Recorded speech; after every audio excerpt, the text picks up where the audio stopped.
మనోజవం మరుతతుల్యవేగం జితేంద్రియం బుద్ధిమతాం వరిష్టం వాతాత్మజం వనరయూధముఖ్యం శ్రీరామదూతం శిరసా నమామి. ఆపదామపహర్తారం దాతారం సర్వసంపదాం లోకాభిరామం శ్రీరామం భూయో భూయో నమామ్యహం. హరి ఓం. పరమేశ్వర స్వరూపమైన సభకి నమస్కారం. భారతీయ సాంస్కృతిక పీఠం చెన్నై శాఖ వారు నన్ను అత్యంత ఉపయుక్తమైనటువంటి కర్మ పునర్జన్మ అన్న విషయం మీద 3 రోజుల పాటు నీకు తెలిసిన విషయాన్ని పరిచయం చేయవలసింది అని ఆదేశించారు. ఎవ్వడు సృజించు ప్రాణుల ఎవ్వడు రక్షించు త్రుంచు ఎవ్వడనంతుండెవ్వడు విభుడెవ్వడు వాడి విధమున మనుచు బెనుచు హేలారతుడై అంటారు పోతన గారు భాగవతంలో. మన కంటి చేత చూడడానికి వీలు కానటువంటి పరబ్రహ్మం ఒకటి ఉన్నది. అది అనుగ్రహించిన నాడు అవతారంగా ఈ భూమి మీదకి దిగొస్తూ ఉంటుంది. ఒకనాడు అలా దిగొచ్చింది, అనేక అవతారాలు వచ్చాయి. వేదోద్ధారణ మందరాభరణ పృథ్వీ ధర్మ నిర్మాణ ప్రహ్లాదత్రాణ బలి ప్రతారణ నృపాహంకార నిర్వాపన వైదేహీ రమణ ధనంజయ జయ వ్యాపార పారీణ అక్షోణీ దివ్యత్కరుణ తమోహరణ తండ్రి వెంకటేశ ప్రభో అని అనేక అవతారాలుగా ఈ భూమి మీదకి వచ్చాడు. అలా పరమాత్మ దిగి వచ్చిన నాడు మనం మన కంటితో చూడగలిగినటువంటి స్థితిని పొందుతున్నాం. కానీ ఇందుకలడందులేడని సందేహము వలదు చక్రి సర్వోపగతుండెందెందు వెదకి చూచిన అందందే కలడు దానవాగ్రణి వింటే అని ప్రహ్లాదుడు చెప్పినట్టు అంతర్బహిశ్చ తత్సర్వం వ్యాప్య నారాయణ స్థితః. అంతటా నిండి నిబిడీకృతమైనటువంటి ఆ పరబ్రహ్మము ఇందులో ఉన్నాడు అందులో లేడు అని చెప్పడం సాధ్యం కానటువంటి పరమాత్మ. అందుకే శుకబ్రహ్మ భాగవతాన్ని ప్రారంభం చేస్తూ అంటాడు, హరిమయము విశ్వమంతయు హరి విశ్వమయుండు హరిమయము కాని ద్రవ్యము పరమాణువు లేదు వంశ పావన వింటే అంటాడు. నెయ్యి పాల అంతటా వ్యాపించి ఉన్నట్లుగా అంతటా ఉన్నటువంటి పరబ్రహ్మము ఈ లోకములన్నిటినీ కూడా హేళగా సృజిస్తోంది, నిలబెడుతోంది, లయం చేసుకుంటోంది, మళ్ళీ పునః సృష్టి చేస్తోంది. ఆయన చేసినప్పుడు ఆయనేం కష్టపడడు. ఎవ్వడు సృజించు ప్రాణుల ఎవ్వడు రక్షించు త్రుంచు ఎవ్వడనంతుండెవ్వడు విభుడెవ్వడు వాడి విధమున మనుచు బెనుచు హేలారతుడై అని పరమహేళగా సృష్టి స్థితి లయ అనేటటువంటి 3 కార్యములను పరమాత్మ నిర్వర్తిస్తూ ఉంటాడు. ఈ చేసేటప్పుడు ప్రధానంగా ప్రాణులు 2 రకాలుగా సృజింపబడతాయి. ఒకటి స్థావరములు అని పిలువబడతాయి. రెండవ వాటిని జంగమములు అని పిలుస్తారు. స్థావరములు అంటే వృక్షాదులు, అవి కదలలేవు. ఎక్కడ పుట్టాయో శరీరం విడిచిపెట్టే పర్యంతము అక్కడే ఉంటాయి. ఒక మామిడి చెట్టు ఉందనుకోండి, ఉద్భుదము అంటారు, భూమిని చీల్చుకుని పైకొస్తుంది. ఆ చెట్టు చిన్న చెట్టుగా ఉన్నప్పుడు దాని ఆకులు తినడానికి ఒక మేక ప్రయత్నిస్తోందనుకోండి, తనను తాను రక్షించుకోవడం కోసం ఆ ప్రాంతాన్ని విడిచిపెట్టి వేరొక చోటుకి వెళ్ళిపోలేదు. ఎవరో గొడ్డలి పట్టుకొని వచ్చి దాన్ని నరకడానికి ప్రయత్నిస్తున్నాడు అనుకోండి, ఆయన నన్ను నరకడానికి వస్తున్నాడు కాబట్టి నేను దూరంగా తొలగిపోతాను అని వెళ్ళిపోయేటటువంటి అవకాశం దానికి ఉండదు. అది ఎక్కడ పుట్టిందో అక్కడే పెరగాలి, ఎక్కడ పెరిగిందో అక్కడే లయమైపోవాలి తప్ప కదలిక లేనటువంటి ప్రాణులు కొన్ని ఉంటాయి. ఆ కదలిక లేకపోవడంలోనే అవి పడేటటువంటి కష్టం అలా ఉంటుంది. స్థావరములు అంటారు వాటిని. రెండవ శ్రేణికి చెందినవి జంగమములు అంటారు. ఇవి కదులుతాయి. ఈ కదిలేటటువంటి ప్రాణులు 3 రకాలుగా సృజింపబడతాయి అని. ఒకటి దేవతలు, 2 మనుష్యులు, 3 తిర్యక్కులు. ఇందులో దేవతలు సుఖమనుభవించడానికి మాత్రమే సృజింపబడతారు. వారికి దుఃఖస్పర్శ ఉండదు, వారు ఎప్పుడూ సుఖాన్ని అనుభవిస్తూ ఉంటారు. రెండవ కోవకి చెందినవి తిర్యక్కులు. భూమికి అవి వెన్నుపం అడ్డంగా ఉండేటట్టుగా పుడతాయి. మళ్ళీ వెన్నుపం అడ్డంగానే పెరుగుతుంది తప్ప మళ్ళీ ఇలా నిలువుగా పెరిగేటటువంటి అవకాశం ఉండదు. అటువంటి ప్రాణులన్నీ తిర్యక్కులు, జంతువులు అందులోకి వస్తాయి. అవి దుఃఖాన్ని ఎక్కువగా పొందుతూ ఉంటాయి. వాటికి సుఖం తక్కువ, దుఃఖం ఎక్కువ. అసలు జీవితానికి భద్రతే కొరవడి ఉంటుంది. నేను ఇవాళ ఆహారం కోసం బయటికి వెళితే నేను వేరొకరికి ఆహారం అయిపోకుండా ఉంటాను అన్న ధైర్యం వాటికి ఉండదు. ఒక కోడి ఉందనుకోండి, బయటికి వచ్చి తన కాళ్ళ దగ్గర ఉన్నటువంటి ఆ తుక్కు చిమ్మి అందులో ఉన్నటువంటి క్రిములను తినేటటువంటి ప్రయత్నంలో నిమగ్నమై ఉండగా అది గ్రద్దకి ఆహారం అయిపోతుంది. తాను ఆహారాన్వేషణ చేస్తూ వేరొకరికి తాను ఆహారం కాకుండా బ్రతకగలననేటటువంటి నమ్మకం కూడా వాటికి ఉండదు. అందుకే భయం ఎక్కువగాను దుఃఖం ఎక్కువగాను ఉండేటటువంటి ప్రాణులు తిరియక్కులు. అందుకని వాటికి దుఃఖం. దేవతలకి కేవలం సుఖం. మనుష్యుల దగ్గరికి వచ్చేటప్పటికీ సుఖము దుఃఖము రెండిటినీ అనుభవిస్తారు. కేవలము దేవతల్లా సుఖాన్ని అనుభవించరు, కేవలము తిరియక్కుల్లా దుఃఖాన్ని అనుభవించరు. వాళ్ళు సుఖాన్ని అనుభవిస్తూ ఉంటారు, దుఃఖాన్ని అనుభవిస్తారు. ఇవాళ సుఖంగా ఉన్నాడని రేపు సుఖంగా ఉంటాడు అని నమ్మకం ఉండదు. ఇప్పుడు దుఃఖంతో ఉన్నాడని ఒక గంట పోయిన తర్వాత దుఃఖంతోనే ఉంటాడు అనేటటువంటి సిద్ధాంతము ఉండదు. మళ్ళీ సుఖాన్ని పొందేటటువంటి అవకాశం కూడా ఉంటుంది. అందుకే రామాయణం సుందరకాండలో సీతమ్మ ఒక మాట అంటుంది, కళ్యాణీ బతకాదీయం లౌకికీ ప్రతిభాతిమా ఏతి జీవంతిమానందో నరం వర్ష శతాదపి అంటుంది. 100 సంవత్సరములు పరిపూర్ణంగా జీవించినటువంటి మనుష్యుడు జీవితాంతము దుఃఖపడినప్పటికీ ప్రాణోత్క్రమణ సమయంలోనైనా సరే ఏదో ఒక శుభవార్త వింటాడు, సుఖపడతాడు తప్ప అసలు ఏ సుఖమూ లేకుండా నేను కేవలము దుఃఖమే అనుభవిస్తాను అన్న సిద్ధాంతము ఉండదు. కేవలము దుఃఖము తప్ప సుఖముండదు అన్న సిద్ధాంతము ఉండదు.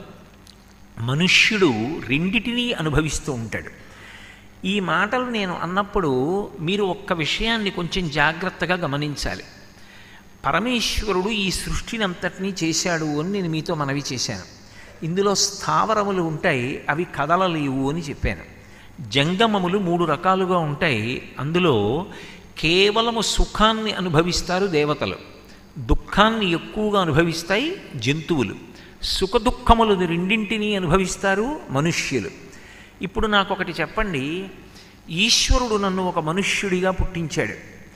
ఆయన నన్ను మనుష్యుడిగా పుట్టించడంలో ఆయనకి ఒక స్వేచ్ఛ, అంటే వీడిని ఇలాగే పుట్టిద్దాం, ఈ జీవుణ్ణి వీడు సుఖము దుఃఖము కూడా అనుభవించేటట్టు చేద్దాం అని ఒక దేవతా శరీరాన్ని సృష్టించేటప్పుడు వీడికి పాపం ఏ దుఃఖం వద్దులే, వీడు సంతోషంగా ఉండని, వీడిని సుఖమే పొందేటట్టుగా చేద్దామని ఆయన సృజించాడు అనుకోండి.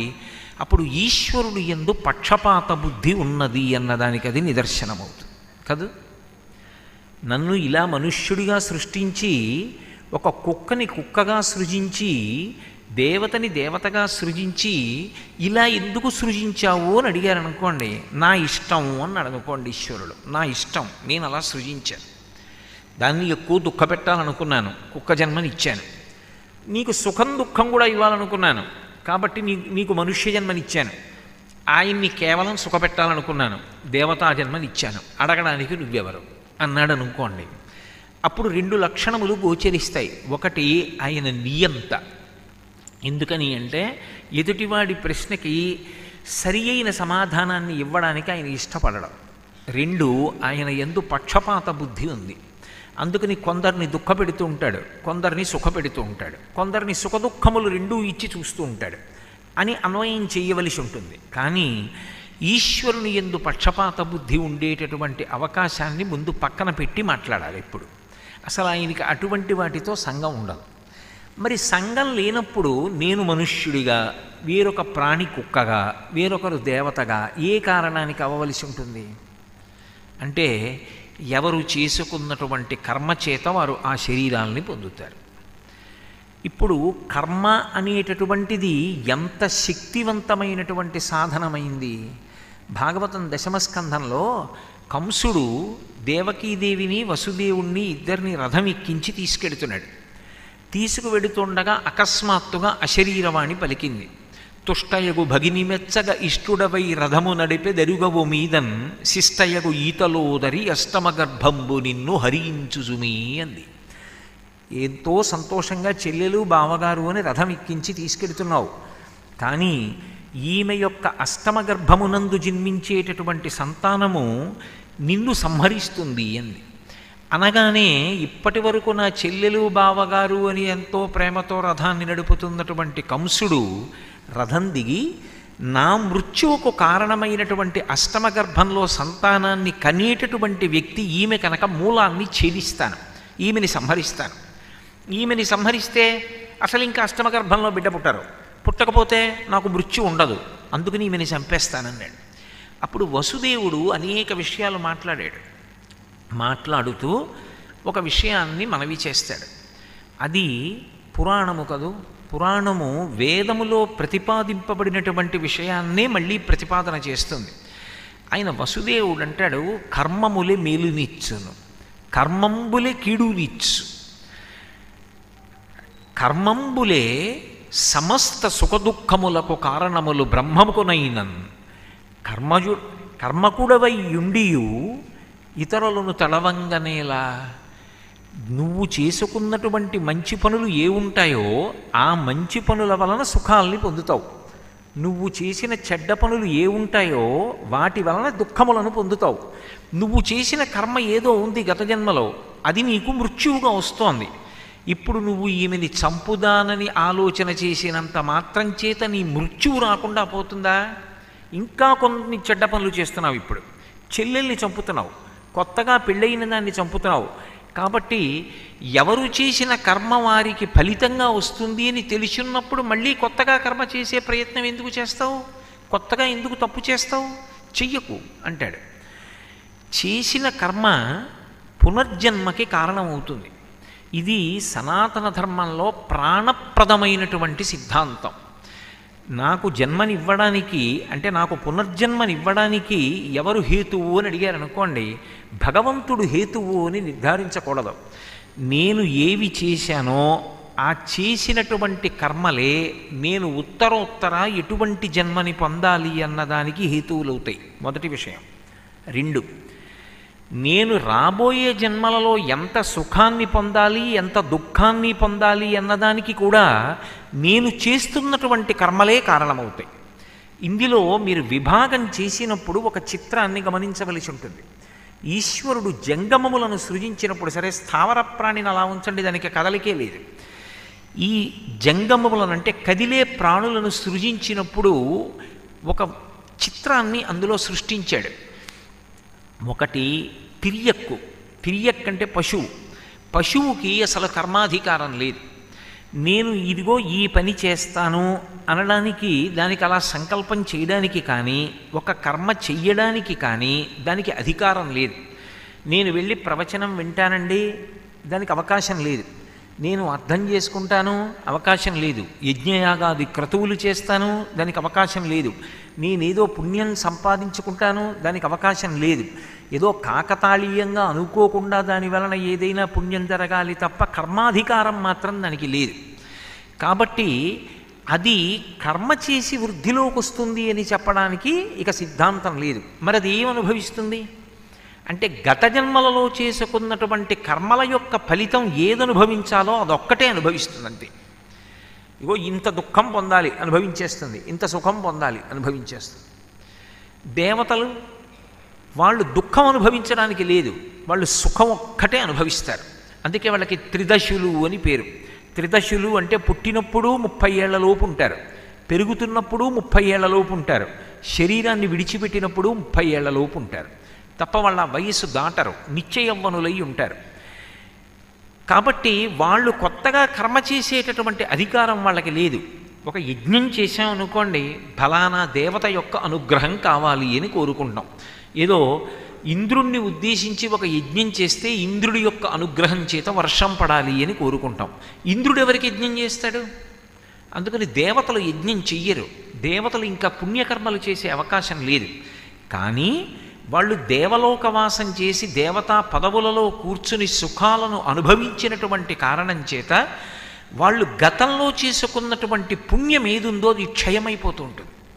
ఆ సుఖం అనుభవిస్తూ ఉంటే ఆ పుణ్యం పోతూ ఉంటుంది. అది ఎలా ఉంటుంది అంటే, మీకు బాగా అర్థం అవ్వాలి అంటే, నేను ఏదో ఒక 50,000 రూపాయలు తీసుకొచ్చి ఓ మూట కట్టి పక్కన పెట్టుకున్నాను అనుకోండి. పక్కన పెట్టుకుని ప్రతిరోజు అందులోంచి కొంత ద్రవ్యం తీసి నా కొడుక్కిచ్చి ఏదో ఖర్చు పెట్టరా అంటూ పెడుతున్నాను అనుకోండి. నేను కదలక్కర్లేదు, హాయిగా కూర్చున్నవాడిని కూర్చున్నట్టే సుఖాలు అనుభవిస్తూ కావలసిన సంబారాలన్నీ నా దగ్గరున్న 50,000 రూపాయల ద్రవ్యపు మూటలోంచి తీసి ఖర్చు పెట్టుకుంటున్నాను. ఖర్చు పెట్టడం అంటూ ప్రారంభం చేసి భోగం అనుభవించడం అన్నది ప్రారంభం చేసిన తరువాత ద్రవ్యం అలాగే ఉండిపోతుంది ఆ మూటలో? ఉండదు. కొంతకాలానికి పూర్తిగా అయిపోతుంది. ఇక్కడ పూర్తి అయిపోగానే అక్కడ భోగం కూడా అయిపోతుంది. ఇక్కడ లేనప్పుడు అన్నం ఎక్కడిది? ఇక్కడ లేనప్పుడు సౌఖ్యం ఎక్కడిది? ఉండదు. దేవతల యొక్క పరిస్థితి కూడా అంతే. పుణ్యం అయిపోగానే వాళ్ళని కిందకి తోసేస్తారు. అందుకే క్షీణే పుణ్యే మర్త్యలోకం విశంతి అని. వాళ్ళ పుణ్యం పూర్తయిపోగానే వాళ్ళని మర్త్యలోకానికి పంపిస్తారు. మర్త్యలోకము అన్న మాటకు అర్థం ఏమిటంటే, ఏ ప్రాణి ఏ శరీరంతో వచ్చిందో ఆ శరీరంతోటే మళ్ళీ ఇంకొక లోకానికి వెళ్ళడానికి అవకాశం లేకుండా శరీరాన్ని తప్పకుండా విడిచిపెట్టి వెళ్ళిపోవలసినటువంటి లోకం ఏది ఉంటుందో దానికి మర్త్యలోకము అని పేరు. ఆ లోకంలో పుట్టినవాడు నేను ఈ శరీరంతో శాశ్వతంగా ఉంటానండి అన్న విషయాన్ని అసలు అడగడానికి అవకాశం ఉండదు. అది ఆ లోకమునకు ప్రధాన ధర్మం. ఇప్పుడు మనం ఉన్న లోకాన్ని మర్త్యలోకం అంటారు. మర్త్యలోకము అంటే సమస్త ప్రాణుల యొక్క శరీరములు మృత్యువు చేత గ్రసింపబడతాయి. ఏదో ఒకనాడు మృత్యువు మింగేస్తుంది శరీరాన్ని. శరీరం పడిపోతుంది, జీవుడు అందులోంచి విడుదల పొంది వెళ్ళిపోతాడు. అందుకే అన్ని ప్రాణుల శరీరాలు పడిపోతాయి. ఇక్కడ మళ్ళీ ఇక్కడికి పంపించేస్తారు. ఏ శరీరంతో పంపిస్తారు? ఒక నరుడిగా వస్తాడు దేవతలు కూడా. కాబట్టి దేవతలు ఇక మళ్ళీ పుట్టవలసినటువంటి అవసరం లేని మోక్షస్థితికి వెడతామని కానీ, మళ్ళీ కొంత పుణ్యాన్ని సంపాదించుకుంటాము అని అడగడానికి కానీ, ఉత్తమమైనటువంటి కర్మలు మేము ఆచరిస్తామని చెప్పడానికి కానీ వాళ్ళకి సాధ్యం కాదు. అథవా వాళ్ళు జ్ఞాన మార్గంలో ఆత్మవిచారణ చెయ్యవచ్చు అని శంకర భగవత్పాదుల వ్యాఖ్యానాల్లో ఒక చోట నిర్దేశించారు, ఒక చోట పేర్కొన్నారు. కానీ జంతువునాం నరజన్మ దుర్లభం, ఒక్క మనుష్య ప్రాణి విషయంలో మాత్రం ఒక అద్భుతం ఉంది. మనుష్య శరీరంతో వచ్చినటువంటి వాడు ఉత్తమమైనటువంటి కర్మలు ఆచరించి దేవతా పదవులలోకి ఉత్తమ లోకాలకు వెళ్ళిపోగలడు. ఎన్నో పుణ్యకార్యాలు చేశాడు. శరీరం విడిచిపెట్టిన తరువాత దేవతా పదవులలోకి వెడతాడు. అందుకే శతక్రతు వివాసీనం నాగరాజస్య మూర్ధని అంటారు రామాయణంలో. 100 యజ్ఞములు చేసినవాడు ఇంద్ర పదవిలో కూర్చుంటాడు. చాలా పుణ్యం చేశాడు, ఆయన్ని తీసుకెళ్ళి దేవతా పదవిలో కూర్చోబెడతారు. ఆయన కూర్చున్న ఉత్తరక్షణం నుంచి ఆయన చేసుకున్న పుణ్యం అయిపోవడం కూడా మొదలుపెట్టేస్తుంది. ఇప్పుడు ఉత్తమమైనటువంటి కర్మలను ఆచరించి పుణ్యాన్ని సముపార్జన చేసి దేవతా పదవులలో కూర్చునేటటువంటి అధికారం మనుష్యుడిదే. భగవంతుడు మనుష్య శరీరాన్ని ఇచ్చాడు కదా అని అన్ని ప్రాణులలో ఉన్నటువంటి విభూతులను తనవిగా మార్చుకుని సుఖాన్ని అనుభవించి ఉత్తమ కర్మలు ఏవీ ఆచరించకుండా పాపకర్మలు ఆచరించి చిట్ట చివర శరీరాన్ని విడిచిపెట్టిన తరువాత కొన్ని కోట్ల జన్మలు మళ్ళీ తిరియక్కుగా వెళ్ళిపోయేటటువంటి అవకాశం ఉన్నవాడు కూడా నరుడే. ఎందుచేత చలిగా ఉందనుకోండి, ఒక గొర్రె తాలూకా చర్మాన్ని తీసి నేను కప్పుకుంటాను. గొర్రె కొత్తగా ఏం కప్పుకోదు, దానికి పరమేశ్వరుడు అటువంటి చర్మాన్ని ఇచ్చాడు. దాని మీద ఊలు ఉంటుంది, అది అటువంటి చర్మంతో ఉండి చలికి తట్టుకుంటుంది. నేను ఆ చర్మాన్ని తీసి నేను కప్పుకుంటాను. ఏనుగు దంతం తెచ్చి బొమ్మ చేస్తాను, జింక చర్మం తెచ్చి వేసి కూర్చుని జపం చేస్తాను, ఒక గాడిద మీద బరువు పెట్టి మోయిస్తాను, గుర్రం ఎక్కి పర్వతం ఎక్కుతాను, విమానం ఎక్కి పక్షిలా ఎగురుతాను, నెమలిని తెచ్చి పింఛం ఇప్పి నృత్యం చేస్తే సంతోషిస్తాను. మిగిలిన ప్రాణుల యందు ఏ విభూతులున్నాయో ఆ విభూతులన్నిటినీ నావిగా చేసుకుని సుఖాన్ని అనుభవించగలిగేటటువంటి శక్తి కలిగిన వాడు నరుడు. కాబట్టి కేవలము సుఖాలు అనుభవించడం తప్ప, నేను అందరి విభూతి నావిగా వాడుకుంటాను తప్ప నేను ఎవరికి ఉపయోగపడను, ఏ పుణ్యకర్మ చెయ్యను అని బ్రతికాడు అనుకోండి, ఈశ్వరుడు ఏం జోక్యం చేసుకోడు. శరీరంలో ఉండవలసినటువంటి కాలము పూర్తి అయిపోయిన తరువాత జీవుడు బయటికి వెళ్ళిపోయిన తరువాత ఆ జీవుడు మళ్ళీ కొన్ని కోట్ల జన్మల పాటు తిరియక్కుగా వెళ్ళిపోతాడు. అంటే భూమికి అడ్డంగా వెన్నుపాం ఉండేటట్టుగా పుట్టి ఆ వెన్నుపాం అడ్డంగా ఉండేటట్టే పెరుగుతూ అనేక రకాలుగా శరీరాన్ని విడిచిపెడతాడు. ఒక్కొక్కసారి ఉచ్చులో పడి చచ్చిపోతాడు, ఒక్కొక్కసారి బాణపు దెబ్బకి, ఒక్కొక్కసారి ఖడ్గము చేత కొట్టబడి శరీరాన్ని విడిచిపెడతాడు, ఒక్కొక్క చోట కర్రల చేత కొట్టబడతాడు. అనేక రకములుగా ప్రాణం విడిచిపెడుతూ ఉంటాడు. కర్మాధికారం ఉండదు, కొత్తగా పుణ్యం చేసే అవకాశం ఉండదు. కాబట్టి తిరియక్కుగా వెళ్ళిపోతాడు. ఇప్పుడు మీరు గమనించవలసింది, నరుడిగా వచ్చినవాడు మాత్రం ఒకటి ఉత్తమ కర్మలాచరించి దేవతా పదవులకు వెళ్ళగలడు, రెండు పాపకర్మలాచరించి అధోముఖంగా వెళ్ళి తిరియక్కు కాగలడు. నాకు పాపము వద్దు, పుణ్యము వద్దు.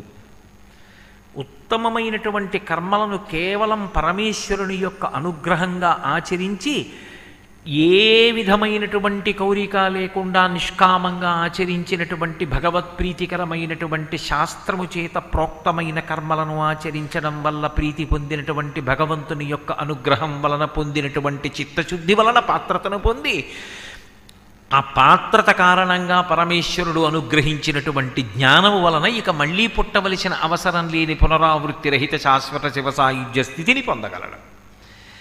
ఇప్పుడు మూడు రకాలుగాను వెళ్ళగలిగిన వాడెవరు? ఒక్క మనుష్య ప్రాణి మాత్రమే వెళ్ళగలడు. మిగిలినటువంటి ఇద్దరికీ కూడా జంగములలో అటు జంతువులకు కానీ ఇటు దేవతలకు కానీ ఈ అధికారం లేదు. ఇది ఒక్క నరజన్మకి మాత్రమే ఉంది. అందుకే అందరిలోకి గొప్పవాడెవరు అంటే నరుడు ఒక్కడే గొప్పవాడు. ఇంత గొప్ప శరీరాన్ని పరమేశ్వరుడు మనకు అనుగ్రహించాడు. పైకి కనపడడానికి సామాన్యంగా కనపడుతుంది, కానీ భాగవతంలో ఈ శరీరమునకు ఉండేటటువంటి వైభవాన్ని వర్ణిస్తారు.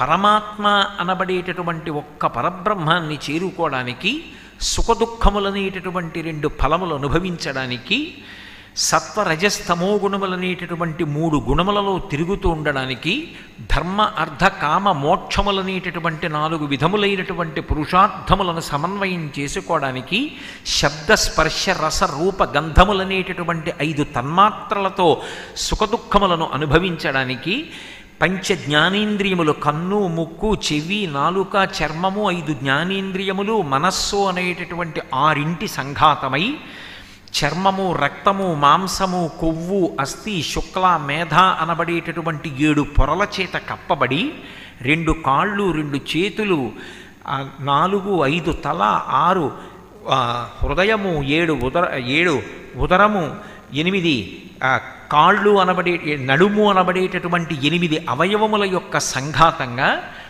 2 కన్నులు 2 చెవులు 4 కన్నాలు 2 ముక్కు కన్నాలు 6 నోరు 7 మలద్వారము 8 మూత్రద్వారము 9 కన్నములు కలిగినటువంటి 9 తొర్రలు కలిగినటువంటి ఈ శరీరంలో ప్రాణ అపాన వ్యాన ఉదాన సమాన నాగ కూర్మ కృకర ధనంజయ దేవదత్తములనేటటువంటి 10 వాయువులు ఆయన శాసనం అయ్యే వరకు వెళ్ళిపోకుండా కుంభింపబడి ధర్మానుష్ఠానమునకు యోగ్యమైనటువంటి పరమోత్కృష్టమైనటువంటి శరీరము ఒక్క మనుష్య శరీరము మాత్రమే. అంత అద్భుతమైనటువంటి శరీరాన్ని నిర్మాణం చేసి పరమేశ్వరుడు మనకు అనుగ్రహించాడు. ఈ శరీరానికి ఈశ్వరుడిచ్చినటువంటి ప్రత్యేకమైనటువంటి విభూతులు 3 ఉంటాయి. మొట్టమొదటిది ఏది అంటే స్వరపేటిక. 84 లక్షల జీవరాశులలో 83,99,999 ప్రాణులకు స్వరపేటిక లేదు. అందుకే అవి భగవన్నామమును పలకలేవు. శ్రీరామ ఆ నామం ఎంతో గొప్పది. ఒక్కసారి నువ్వు మోక్షానికి వెళ్ళిపోతావు అన్నా సరే ఒక కుక్క శ్రీరామ అనలేదు, ఒక గుర్రం శ్రీరామ అనలేదు, ఒక ఎద్దు శ్రీరామ అనలేదు. కానీ స్వరపేటిక ఉంది కాబట్టి నేను మాత్రం భగవన్నామాన్ని పలకగలను. నేను అన్నప్పుడు నేను నరులందరి గురించి మాట్లాడుతున్నాను. భగవన్నామం పలకడానికి యోగ్యమైనటువంటి స్వరపేటికని పొంది ఉండడం ఒక ఎత్తు, కానీ భగవన్నామం పలుకుదామన్న ఉత్సాహాన్ని పొందడం, ఈ శరీరానికి ఇంత గొప్ప సాధన ఒకటి ఉంది అని గుర్తెరగడం ఒక ఎత్తు. ఆ గుర్తెరగడం అనేటటువంటిది లేదనుకోండి, అప్పుడు నరశరీరంలో ఉండి ఉపయోగం ఏమిటి? శంకర భగవత్పాదులు శివానంద లహరి వేస్తూ ఇదే ప్రశ్నేస్తారు. నరత్వం దేవత్వం నగవన మృగత్వం వశకతా పశుత్వం కీటత్వం భవతు విహగత్వాది జననం సదాత్వత్పాదాబ్జస్మరణ పరమానందలహరీ విహారాసక్తం ఛేద్రూతయమిహ కింతేన వపుషా అన్నారు. వపుషా అంటే శరీరం. ఈశ్వర, నేను నరుడున, దేవతన, పర్వతాన్న, ఈగన, దోమన, ఎవరికి కావాలి? శరీరం ఏదైతే ఎవరికి కావాలి? భగవంతుని యందు భక్తి కలిగిన వాడనా? ఆ భక్తి అంటూ ఉంటే నీకు భగవంతుడిచ్చినటువంటి అద్భుతమైనటువంటి ఉపకరణం ఏది తెలుస్తుంది. అది లేదు, అయ్యో ఈ ఇంత గొప్ప ఉపకరణం ఉంది, ఈ ఉపకరణాన్ని పెట్టి నన్ను నేను ఉద్ధరించుకోవాలి. ఉద్ధరేణాత్మనాత్మానం అంటాడు గీతాచార్యుడు. ఎప్పుడో నా ప్రాణం పోతుంటే నా కొడుకు నా ఎడమ చెవిలోకి వచ్చి నారాయణ నారాయణ నారాయణ అని తులసి నీళ్లు పోయడం ఏమిటి? నేను బ్రతికుండగా చెప్పుకుంటాను భగవన్నామాన్ని. బతికున్నంతకాలం భగవన్నామని చెప్పిన వాళ్ళు అంత్యకాలంలో పలకలేనేమో అని బెంగపెట్టుకున్నారు. బ్రతికియున్నన్నాళ్ళు నీ భజన తప్పను కాని మరణకాలమునందు మరతునేమో ఆవేళ యమదూతల అగ్రహంబున వచ్చి ప్రాణముల్ పెకలించి పట్టునప్పుడు కపవాత పైత్యముల్ కప్పగా శ్రమచేత కంపముద్భవమంది కష్టపడుచు నారాయణాయంచు నా జిహ్వతో నిన్ను పిలుతునో శ్రమచేత పిలువలేను నాటికిపుడి నీనామశ్రవణ చేతు చెవినిడవయ్య భూషణ వికాస శ్రీధర్మపుర నివాస దుష్ట సంహార నరసింహ దురిత దూర నాటికిప్పుడే నీ నామస్మరణ చేతు, నీ నామాన్ని పలుకుతున్నాను వినవయ్యా. ఆ చిట్ట చివర నేను అనగలను అనలేను, ఇప్పుడే నారాయణ అంటున్నాను అన్నాడు ఈ కోటేశ్వరరావు అని గుర్తుపెట్టుకోవయ్యా అని వెంపర్లాడాడు నృసింహశతక కర్త. అందుకే భగవన్నామం నేను పలుకుతాను కాదు, అది కూడా భక్తి ఉండి పలికించాలి. లేనినాడు ఏమవుతుంది? అహంకారానికి పనికొస్తుంది. ఏదో ఒక విభూతి దీనికి అంటకడతాడు తీసుకొచ్చి. నేను పొడుగ్గా ఉన్నాను, ఇలా చెయ్యేసుకుంటాడు. నేను చాలా అందగాడిని, నాకు 4 పద్యాలు వచ్చు, నాకు 4 శ్లోకాలు వచ్చు, నా దగ్గర డబ్బు ఉంది, నేను అందంగా ఉంటాను. ఇలా ఇలా చూపించిన ఈ శరీరం కాలి దగ్ధం అయిపోతుంటే వెంట్రుకలు ఊడిపోయి దూరంగా ఎగిరిపోతాయి. ఇందులోంచి నెత్తురు గడ్డ కట్టి ముద్దలు ముద్దలుగా భూమిలోకి ఇంకిపోతుంది. ఎక్కడైనా ఒక ఎముక మిగిలిపోతే కుక్క నోట కరుచుకుని ఎత్తుకుపోతుంది. ఏమిటి ఇలా చూపించిన ఈ శరీరం? అసలు దీంట్లోకి రావడం ఎంత గొప్ప విషయం. ఇందులోకి వచ్చినప్పుడు అసలు దీన్ని సద్వినియోగం చేసుకోవడం అంటే ఏం చెయ్యాలి అన్నదాని గురించి ఆర్తి ఒకటి ఉంటే, అయా నాకున్న ఉపకరణములేమి, నరజన్మ ఎందుకు గొప్పది, నాకే ఉపకరణం ఉంది అని మొదటి ప్రశ్న వస్తుంది. నీకు ఈశ్వరుడిచ్చిన మొట్టమొదటి అమోఘమైన ఉపకరణం స్వరపేటిక. దానితో భగవన్నామాన్ని పలకవచ్చు. పవి పుష్పంబగు అగ్నిమంచగు ఆకూపారం భూమిస్థలంబగు శత్రుండతుమిత్రుడు విషము దివ్యాహారమౌ నెన్నగా అవనీమండలిలోపలం శివ శివేచ్ఛాభాషణోల్లాసకిన్ శివా నీ నామము సర్వవస్యకరమౌ శ్రీకాళహస్తీశ్వర అంటాడు దుర్జటి. 2 కర్మాధికారం. భగవంతుడు ఒక్క నరుడికి ఉత్తమ కర్మలను ఆచరించగలిగినటువంటి అధికారం ఇచ్చాడు. ఒక యజ్ఞం చెయ్యాలి, ఒక యాగం చెయ్యాలి, ఒక పురాణం చదువుకోవాలి, ఒక కావ్యాన్ని వినాలి, గురువుగారి శుశ్రూష చెయ్యాలి, 10 మందికి సేవ చెయ్యాలి, మంచి మాట మాట్లాడాలి, అహంకారాన్ని పరిత్యజించాలి. ఎవరు చెయ్యగలరు? ఒక్క మనుష్య ప్రాణికే ఉంది కర్మాధికారం. ఇక ఏ ఇతర ప్రాణికి లేదు. కర్మ చెయ్యగలిగినటువంటి అధికారం ఉన్నవాడు మనుష్యులొక్కడే. 3 బుద్ధిని పరమేశ్వరుడిచ్చింది నరుడికొక్కడికే ఇచ్చాడు. మనస్సు సంకల్ప వికల్ప సంఘాతం. అనేకమైన ఆలోచనలు నెగడలో కర్రపెట్టి తోస్తే నిప్పు రవ్వలు వచ్చినట్టు వస్తుంటాయి. వచ్చిన వాటిల్లో నువ్వు ఇది చెయ్యి అని మంచి వైపుకు నడిపించి వివేకంతో నిర్ణయం చేసేది బుద్ధి. అటువంటి బుద్ధి సక్రమంగా ఉన్నంతకాలం మనుష్య జన్మ పాడవదు. అందుకే ఏ పూజ చెయ్యండి చిట్ట చివర అడిగేది ఒక్కటే. ఏమని అడుగుతారంటే ప్రచోదయాత్ అంటారు. ఏదో కాత్యాయనాయ విద్మహే కన్యకుమారి ధీమహి తన్నో దుర్గి ప్రచోదయాత్, మా బుద్ధులను ప్రేరేపించుగాక. దేనివైపు ప్రేరేపించాలి బుద్ధిని? శాస్త్రవిహితమైనటువంటి కర్మ చెయ్యాలనేటటువంటి అనురక్తి కలగాలి. ఏదో కర్మ చేసుకుంటూ వెళ్ళిపోవడం కాదు. చేసినటువంటి కర్మ శాస్త్రవిహితమైనటువంటిదై ఉండాలి. అలా శాస్త్రం చెప్పినట్టుగా ఎవడు కర్మాచరణం చేస్తాడో వాడు చిట్ట చివరికి చేసుకున్న కర్మల నుంచి కూడా విముక్తి పొందుతాడు. ఇక మళ్ళీ జన్మ ఎత్తవలసినటువంటి అవసరం ఉండదు. నేను ఈ మాట అన్నప్పుడు, నేను ఈ నేపథ్యాన్ని మీతో మనవి చేస్తున్నప్పుడు మీరు ఒక్క విషయాన్ని బాగా గమనించాలి. ఈ శరీరానికి వేదాంతంలో అనేక పేర్లు ఉన్నాయి. అందులో దీనికి ఒక పేరు ఏమిటంటే చిజ్జడ గ్రంథి అని పేరు. ఇది తనంత తానుగా జడం. ఇందులోంచి శివం లేచి వెళ్ళిపోయింది అనుకోండి, ఇది జడం. ఇది ఒక కర్ర ఎలా అయిపోతుందో అలా అయిపోతుంది. కాలు దగ్గర పట్టుకుని పైకి ఎత్తితే కర్ర లేచినట్టు లేచిపోతుంది. అటువంటి దీనిలో చైతన్యము ప్రవహిస్తోంది కాబట్టి దీనికి ఒక విలువ, ఒక గౌరవం, ఒక అధికారం, ఒక పని చెయ్యగలిగినటువంటి శక్తి ఏర్పడింది. దీపం ఉండగా ఇల్లు చక్కపెట్టుకో అంటే ఆ చైతన్యం ఉండగా కురుపుణ్య మహోరాత్రం, మంచి పనులు చేస్తూ వెళ్ళు, లేకపోతే నీ జీవుడు ఉద్ధరింపబడడం. నీ చుట్టూ ఉన్న వాళ్ళ గురించి ఎన్ని మాటలైనా చెప్పు, నేను కాదనను, మంచిదే. నా భార్య, నా భర్త, నా బిడ్డలు, నా బంధువులు, నా స్నేహితులు, నా శిష్యులు, ఇవన్నీ మంచిదే. కానీ ఇవి ఏవీ కూడా వెంటరానిది ఎప్పుడు అంటే ఒక్కసారి జీవుడు బయటికి వెళ్ళిపోయాడు అనుకోండి, ఇక అన్ని అనుబంధములు దాంతో ఆగిపోతాయి అంతే. కింవానేన ధనేన వాజికరిభి ప్రాప్తేన రాజ్యేన కింవా పుత్ర కళత్ర మిత్ర పశుభిర్దేహేన గేహేన కిం జ్ఞాతైతక్షణభంగురం సపతిరోత్యాద్యం మనోదూరత స్వాత్మార్థం గురువాక్యతో భజ భజ శ్రీపార్వతీ వల్లభం అంటారు శంకర భగవత్పాదులు. ఒక్కసారి అందులోంచి జీవుడు బయటికి వెళ్ళిపోయాడు అనుకోండి, ఏమండి అన్నా పలకడవు, అన్నయ్య అన్నా పలకడవు, తమ్ముడు అన్నా పలకడవు, బావగారు అన్నా పలకడవు, మామయ్య గారు అన్నా పలకడవు, అయ్యో మా పక్కింటి ఆయన నా స్నేహితుడు అన్నా పలకడవు, మా గురువుగారు అన్నా పలకడవు. అన్ని అనుబంధాలు అక్కడితో ఆ శరీరానికి పూర్తయిపోయాయి. ఆ వెంట వచ్చేది ఏది అంటే చేసుకున్న కర్మ ఏది ఉంటుందో అదొక్కటే భుజానికి తగుల్చుకుని వెళ్ళిపోతాడు. కాయము వీడి జీవుడితి కంపిత చిత్తత నీగు చుండవో నాయనయంచు ఎడ్చు నిజ నందన నందినులైనగాని కందోగిని భస్మముల్ తొలుత దుఃఖమహంబుని సొచ్చు పత్నియున్ కాయము వీడి రారు కదా చేసిన కర్మము పుణ్యము తప్ప శంకర. చేసినదేదుందో అదొక్కటే తగల్చుకుని వెళ్ళిపోతాడు. ఏది చేశాడో అదే వచ్చే జన్మలో జీవుడికి అన్నం. వచ్చే జన్మలో నేను ఇలా పెట్టే అధికారం పొందాలంటే ఇప్పుడు పెట్టేవాడినై ఉండాలి. ఇప్పుడు పెట్టినది ఉంటే అప్పుడు పెట్టగలను. ఇప్పుడు ఇలా పెట్టిన వాడను కాకపోతే వచ్చే జన్మలో ఇలా పట్టవలసిన వాడినే కానీ ఇలా పెట్టేవాడిని కాలేదు. అదే కదా శంకర భగవత్పాదుల కనకధారా స్తోత్రం.